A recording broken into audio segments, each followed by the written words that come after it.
It says, in his essay, Lerone Bennett has said that Nat Turner still awaits a literary interpreter worthy of his sacrifice. The other contributors to this book make the same point in different ways. In all insurrections, the standing wonder seems to be that the slaves most trusted and best used should be most deeply involved. So in the Nat Turner case, as usual, men resorted to the most astonishing theories about the origin of the uprising. And our Nat is still waiting. Now, pretty much what he's saying, that history is still waiting for somebody to accurately describe Nat Turner.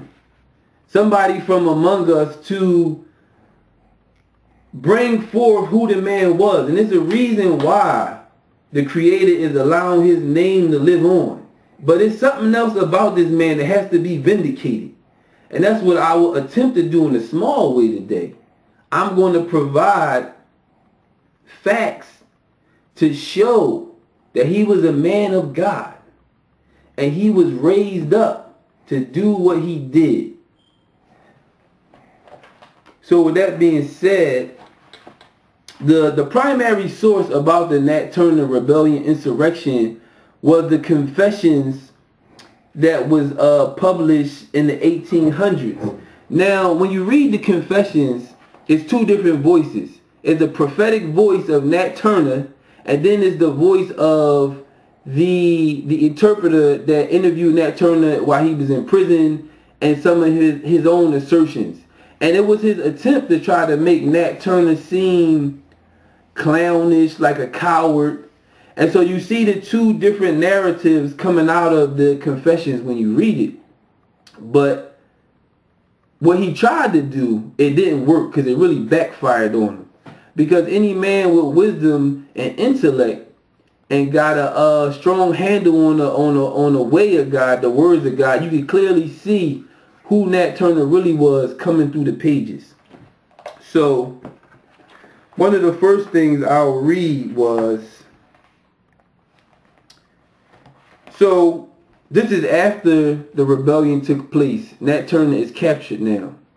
And so he's in prison being interviewed, and I think the guy who did the interview was Gray. His name was Gray. His last name was Gray. I forget, I can't find exactly right now what his first name was. But pretty much he asked Nat, why did he do what he did? And his response was, "Sir, you have asked me to give a history of the motives which induced me to undertake the late insurrection, as you call it. To do so, I must go back to the days of my infancy, and even before I was born."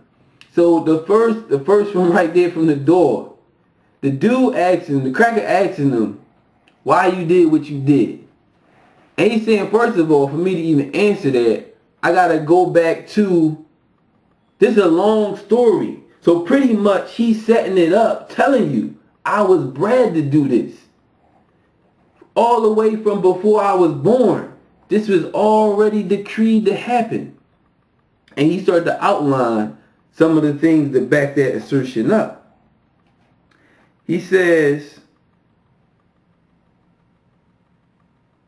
talking about now, speaking of when he was around 4 years old.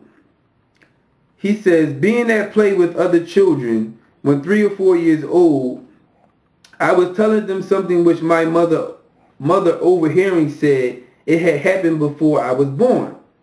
I stuck to my story, however, and related something which went, in her opinion, to confirm it.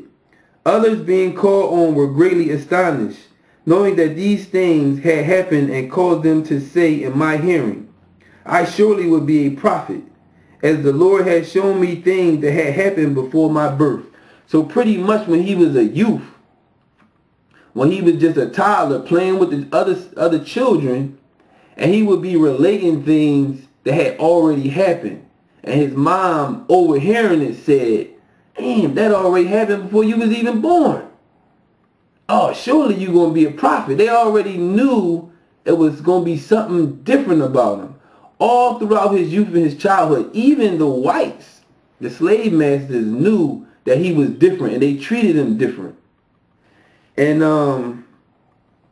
another story, he go on and in the confessions, and he started talking about more people always saying in his presence that he was intended for some great purpose. And he talked a little bit about having a mark on him that symbolized something special to him. But the interpreter, Graves, tried to downplay it and say that it was a sign that a lot of Negroes had on them. But ironically, when you read the biography about the Prophet Muhammad, in the traditions, it say the same thing about him having a certain type of sign on his back. But anyway,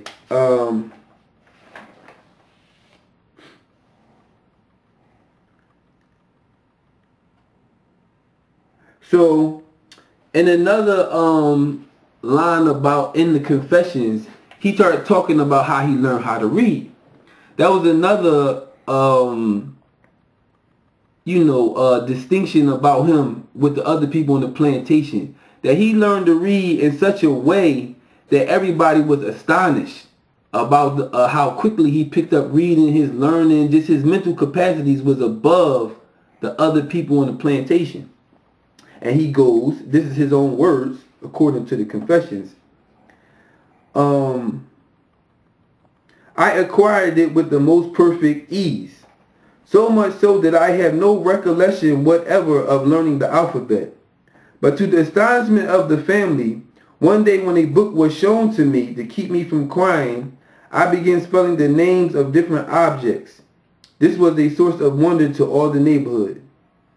So, pretty much, he picked up reading very quickly, and in turn translated to him being engaged in the study of the Bible. Even, as he grew up on the plantation, whenever he had free time, he was engaged in the study of the Bible. He was fasting.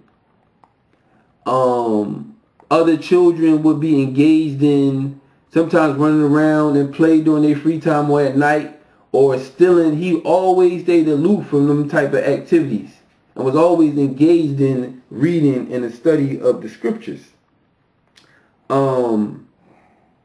Another thing, he said that he would also spend his free time in scientific experiments.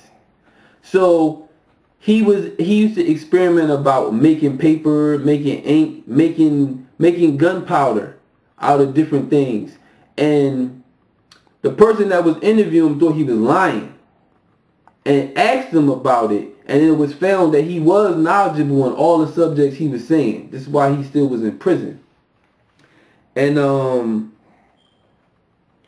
so just from that experience, the people on the plantation, they begin to have confidence in him, and they always seen him different. He was always known as the truthful, just like when they talk about the Prophet Muhammad in his youth. Before he was called the prophethood, he was called Al-Alameen, the truthful one. And they will often come to him to settle disputes. Before he was even called to prophethood, his character was of a certain nature.